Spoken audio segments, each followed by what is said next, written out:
જય શ્રી કૃષ્ણ મિત્રો, સ્વાગત છે તમારું મારી યુટ્યુબ ચેનલ શ્રી હરિદર્શનમાં। હું અને મારા કાન્હાજી આપનું હાર્દિક સ્વાગત કરીએ છીએ। મિત્રો, આજે આપણે કૃષ્ણ ભગવાનની બાળ લીલામાં કૃષ્ણ ભગવાન જ્યારે વૃંદાવનમાં જાય છે ત્યારે વનના રાણી વૃંદા કૃષ્ણ ભગવાનના દર્શન માટે આતુર હોય છે। અહીંયા કાન્હાજી એમને દર્શન આપવા માટે જવા તો માગે છે, પરંતુ વનની અંદર મૈયા તેમને જવા માટેની આજ્ઞા આપતા નથી।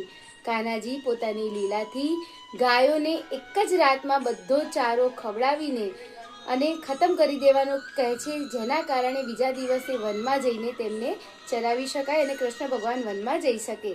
પરંતુ ત્યાં પણ મૈયા કૃષ્ણ ભગવાનને જવાની આજ્ઞા આપતા નથી।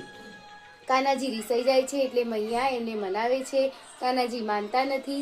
કાન્હાજીને મૈયા કહે છે કે સારું, હવે ગમે ત્યારે હું વનમાં જાઉં તો મારી પાછળ પાછળ તું આવજે। કાન્હાજી આ સાંભળી લીધું। કાન્હાજી પછી સંતાઈ જાય છે, બલરામ સાથે સંતાઈ જાય છે અને મૈયાને ખબર પડી જાય છે કે આને વનમાં જવું હતું એટલે ચોક્કસ વનમાં ગયો હશે, એટલે કાન્હાને શોધતા શોધતા મૈયા વનમાં જાય છે। કાન્હાજી એની પાછળ પાછળ જાય છે, એટલે એમ કરીને કાન્હાજી વનમાં પહોંચી જાય છે। વનની અંદર જઈને ત્યાં બધા ગોવાળો સાથે કાન્હાજી છુપમ છુપાઈનો રમત રમે છે અને એ રમત રમતા રમતા કાન્હાજી વૃંદાને દર્શન આપવા માટે જાય છે। વૃંદા જોડે જ્યારે કાન્હાજી વાતો કરતા હોય છે ત્યારે બલરામ જોઈ જાય છે। બલરામ જોઈ જાય છે અને બલરામના જોયા પછી મૈયા પણ કાન્હાને શોધતા શોધતા આવે છે અને એ પણ જોઈ જાય છે। એટલે મૈયાને લાગે છે કે કોઈ તો હતું, કોઈ સ્ત્રી હતી જે કાન્હા જોડે વાતો કરી રહ્યા હતા। બલરામ પણ કહે છે હા, કોઈ સ્ત્રી હતા। એટલે કાન્હાજી કહે છે ના ના બલરામ ભૈયા ખોટું બોલે છે, કોઈ સ્ત્રી હતા નહીં મમ્મી, હું આ ઝાડ જોડે વાતો કરી રહ્યો હતો।